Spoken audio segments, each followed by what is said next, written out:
Assalamualaikum warahmatullahi wabarakatuh. Selamat siang dan salam sejahtera bagi kita semua. Selamat datang kepada teman-temanku sekalian yang sudah bersedia untuk hadir di acara workshop memasak pada siang hari ini. Saya berharap teman-teman semua yang ada di sini dalam keadaan sehat walafiat. Amin, amin ya robbal alamin. Sebelumnya, izinkan saya untuk memperkenalkan diri. Perkenalkan, nama saya Sepiana Dwi Ayubowo dari Universitas Islam Negeri Wali Songo Semarang. Di sini saya selaku moderator yang akan mengarahkan jalannya workshop pada siang hari ini. Dan izinkan saya juga untuk memperkenalkan pembicara kita pada siang hari ini, yaitu Diah Mustika Ayu Wibowo. Jadi, Diah Mustika Ayu Wibowo ini lahir di Jakarta pada tanggal 3 Mei tahun 2000. Dan jenjang pendidikan Diah Mustika ini yang pertama itu lulus SD pada tahun 2012 di SDIT Darunajah. Yang kedua, lulus SMP pada tahun 2015 dari SMPN 12 Depok. Dan yang ketiga, lulus SMA pada tahun 2018 dari SMA Negeri 1 Pemalang. Dan sekarang Mbak Diah itu berkuliah di Universitas Negeri Semarang. Oke, jadi di sini saya juga akan membacakan susunan acara. Susunan acara yang pertama itu pembukaan. Acara yang kedua, pemaparan materi yang akan disampaikan oleh pembicara kita yaitu Diah Mustika. Dan yang terakhir itu adalah penutup. Untuk mempersingkat waktu, langsung saja kita ke acara yang pertama yaitu pembukaan. Untuk pembukaan kita alangkah baiknya kita membaca basmalah dulu. Bismillahirrahmanirrahim. Langsung saja kita ke acara yang kedua, yaitu pemaparan materi yang akan disampaikan oleh pembicara kita, yaitu Diah Mustika Wibowo. Kepadanya kami persilahkan.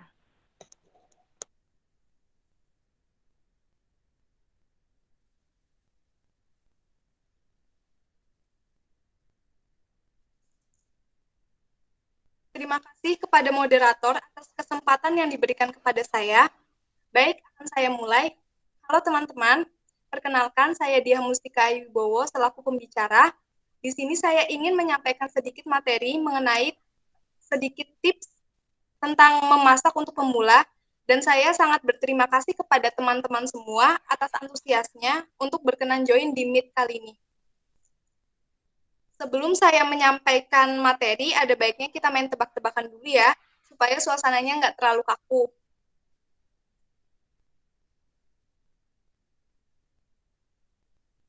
Apa nama rempah di bawah ini? Apakah mereka sama? Apakah ada yang bisa menjawab? Apakah nama rempah pada option A dan apa nama rempah pada option B? Saya, Kak. Ya, silahkan. Jadi kedua rempah itu berbeda, tidak sama. Yang A itu adalah lengkuas, sedangkan yang B itu jahe. Baik, terima kasih Mbak. Selanjutnya ada lagi yang ingin menyebutkan? Saya, Kak. Baik. Sama seperti Mbak Maya tadi, untuk yang option A itu lengkuas dan option B itu jahe. Oke, terima kasih. Ada lagi yang ingin menyebutkan?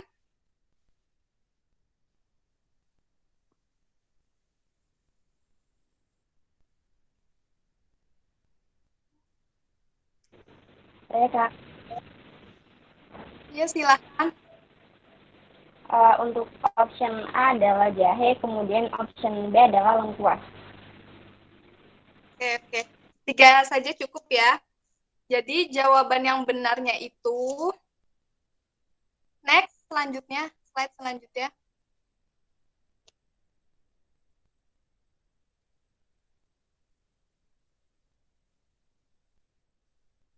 Slide selanjutnya. Jadi jawaban yang benar itu adalah lengkuas dan jahe. Menurut Mbak, siapa tadi yang ngomong jahe dan lengkuas? Alasannya kenapa yang memilih jahe dan lengkuas? Saya Kak, jadi kenapa saya membeli jahe dan lengkuas itu karena bentuknya itu kayak hampir sama gitu kan. Terus saya suka bingung membedakan antara lengkuas dan jahe.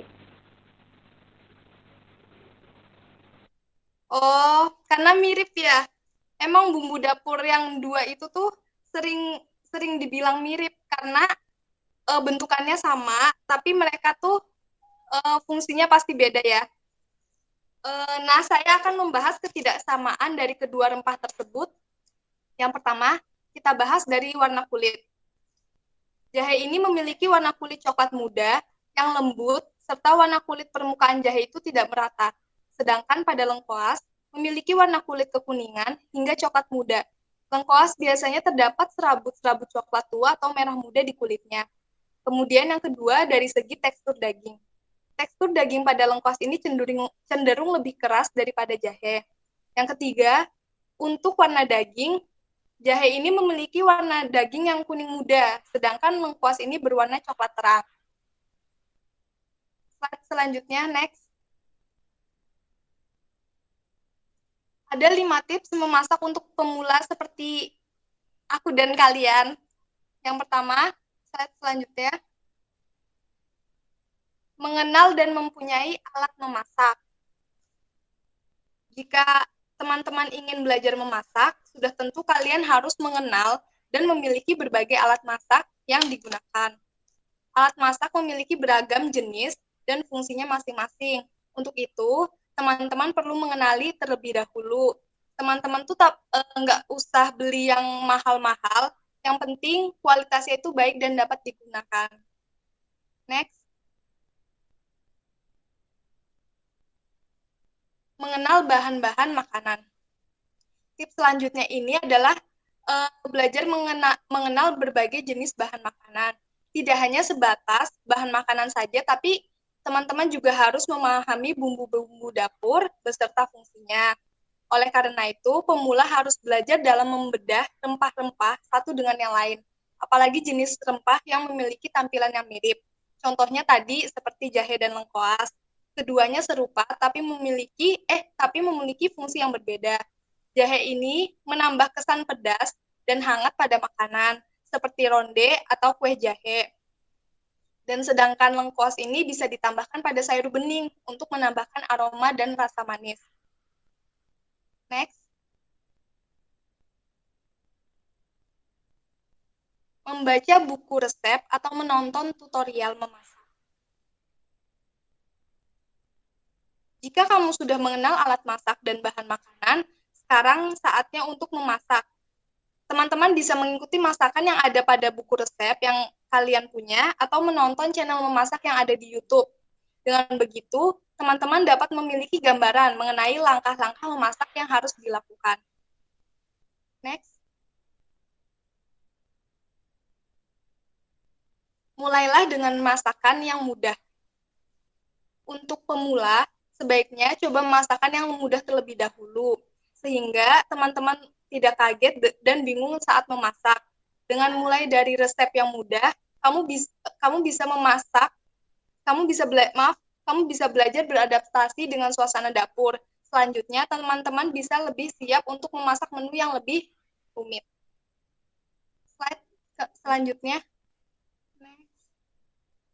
Apa saja contoh masakan yang mudah dibuat?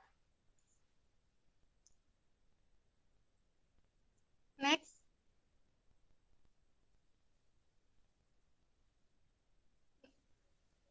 Banyak masakan yang simple dan mudah dibuat. Ini contohnya sayur asem. Sayur asem pasti kalian sudah pernah mencoba ya, entah beli atau buat dari ibu ya. Sayur asem ini merupakan makanan yang biasa dimasak sebagai masakan rumahan. Membuat sayur asem ini tergolong mudah dan rasanya tentu enak.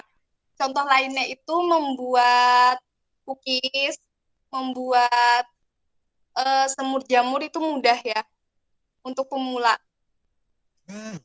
Langkah selanjutnya, next, terus mencoba meski gagal. Pasti ada kegagalan yang dialami ketika memasak. Bahkan chef handal pun tentu pernah mengalami kegagalan. Jika kamu mengalaminya, tak perlu bersedih dan berkecil hati, karena dari kegagalan itu, teman-teman dapat belajar lebih baik lagi. Terus mencoba dan beradaptasi dengan suasana memasak, sehingga kamu memiliki kesiapan yang tepat.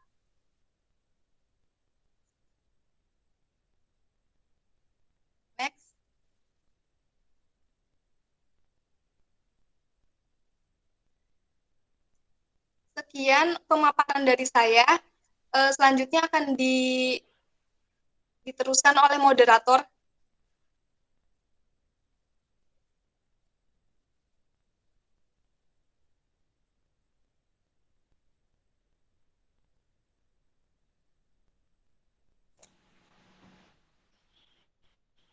Ya, terima kasih kepada Mbak Dia Mustika yang sudah memaparkan materinya. Tadi menarik sekali ya pemaparan materi dari Mbak Dia. Dari pemaparan materi yang kurang lebih itu 10 menitan, saya sebagai moderator juga sempat mencatat nih poin-poin penting dari pemaparan materi tadi. Jadi, di masa pandemi COVID-19 ini, Jadi di masa pandemi COVID-19 ini ternyata banyak banget orang-orang yang sekarang hobinya itu memasak ya. Apalagi karena di rumah aja nih ya. Jadi banyak banget orang yang hobinya masak. Dan bagi kita yang masih mahasiswa tuh memasak itu pemula banget ya. Jadi apa aja sih yang kita perluin buat memasak, apalagi pemula kayak kita tuh, yang pertama itu kita harus memiliki alat masak, itu tentu saja, pasti kita harus mempunyai itu ya. Terus yang kedua itu kita nggak boleh pantang menyerah kalau masak, kalau nggak enak ya kita harus coba lagi, ya kan? Lalu yang ketiga itu kita harus sering-sering nih baca buku resep atau tonton tutorial memasak, entah kita cari resep-resep di Google, kita nyari tontonan memasak di YouTube itu juga bisa banget. Dan yang terakhir itu kita harus terus mencoba walaupun gagal ya. Jadi kita harus selalu mencoba ya guys. Dan itu poin-poin penting yang saya tangkap tadi selama pemaparan materi dari Mbak Diah. Oke, untuk selanjutnya untuk teman-teman yang ada di sini jika ada yang ingin bertanya, saya persilahkan.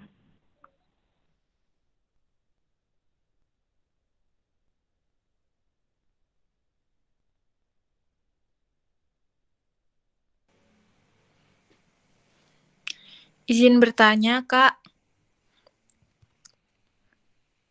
Iya, silahkan. Sebelumnya saya memperkenalkan diri dulu. Perkenalkan, nama saya Gandis Nareswari. Asal saya udah kerja di KPPN Makale. Yang saya ingin tanyakan adalah, kan biasanya kan saya nonton video di YouTube gitu kan. Terus resep buat kue itu ada namanya tepung berprotein tinggi sama tepung berprotein rendah. Nah, itu bedanya apa ya, Kak? Kedua jenis tepung itu. Terima kasih, Kak. Baik, pertanyaannya akan saya langsung jawab ya. Pertanyaannya berarti apa perbedaan kegunaan dari tepung terigu protein tinggi dengan tepung terigu protein sedang atau rendah ya? Tepung terigu berprotein tinggi ini mengandung lebih banyak gluten yang memiliki kemampuan mengikat udara lebih banyak. Maka dari itu, terigu ini dapat mengembang dengan baik, terutama pada olahan seperti roti. Terigu ini lebih cocok digunakan pada pembuatan roti, kue bolu, maupun roti tawar, sehingga roti dapat menjulang tinggi dan nggak mudah roboh, nggak mudah retak lah kayak kue kering. Sedangkan tepung protein sedang dan rendah biasa digunakan untuk membuat kue kering. Karena kue kering ini kan lebih renyah ya dan mudah patah, jadi tidak perlu menggunakan protein tinggi. Terus kalau misalnya Mbak, tapi di rumah saya itu cuma ada tepung terigu berprotein tinggi, tapi saya ingin membuat kue kering karena ini mau lebaran. Boleh nggak? Bisa nggak? Tentu bisa. Pakai tepung protein tinggi ini bisa, tapi kamu bisa menambahkan sekitar 1 atau 2 sendok tepung maizena pada adonan kamu, maka kamu bisa membuat kamu bisa membuat kue kering sesuai dengan kesukaannya kamu. Terima kasih. Sekian penjelasan dari saya. Oke, terima kasih, Kak. Baik, terima kasih atas jawabannya Mbak Dia Mustika. Sudah jelas ya Mbak Gendis jawabannya? Siap, sangat jelas. Oke, apabila ada yang ingin bertanya lagi, masih dipersilahkan. Saya izin bertanya, Kak. Iya, silahkan. Ya kan, Kak?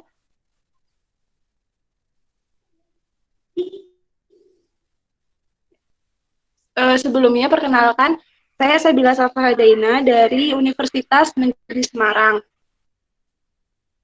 Jadi gini, saya mau tanya, saya ini kan anak kos. Lagi mau lebaran, terus pengen cookies gitu untuk lebaran. Tapi di kos saya kan nggak ada oven.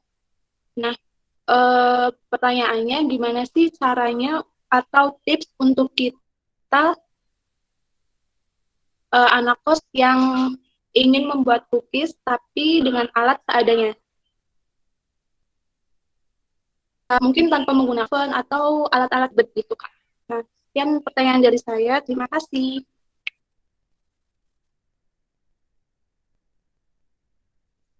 Terima kasih Mbak Sabila atas pertanyaannya.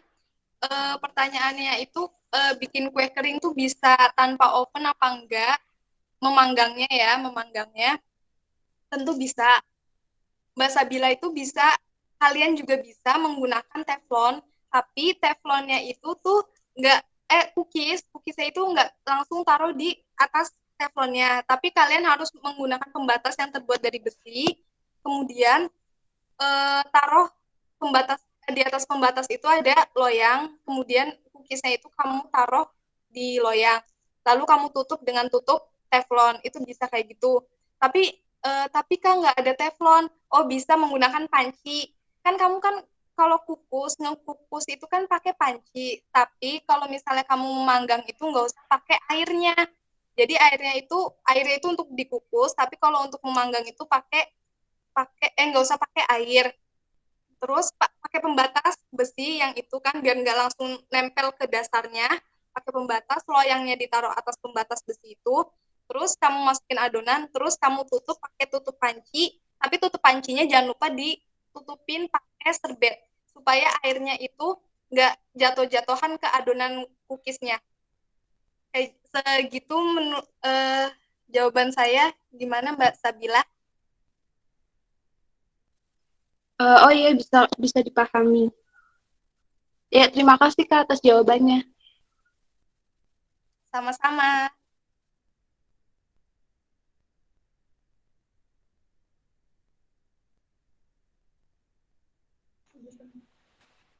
Baik, terima kasih Mbak Dia Mustika atas jawabannya. Semoga bisa pahami ya Mbak Sabila Safa.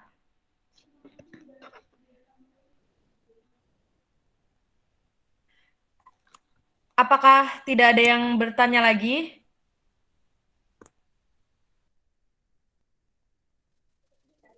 Seperti tidak ada Kak, lagian udah bisa dipahami juga.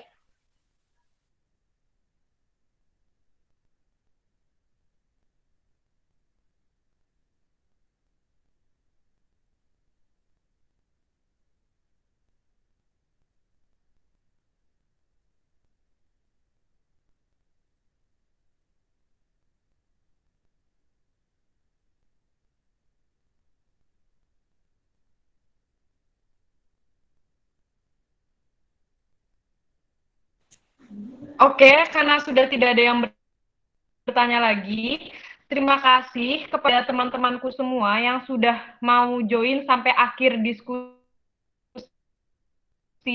talk show hari ini. Pada siang hari ini bermanfaat dan membuat kalian lebih tahu tentang memasak ya. Dan mohon maaf atas kesalahan kata atau perbuatan. Sekian dari saya. Wassalamualaikum warahmatullahi wabarakatuh. Waalaikumsalam Waalaikumsalam warahmatullahi wabarakatuh. Warahmatullahi wabarakatuh. Terima kasih Mbak. Waalaikumsalam warahmatullahi wabarakatuh. Izin live.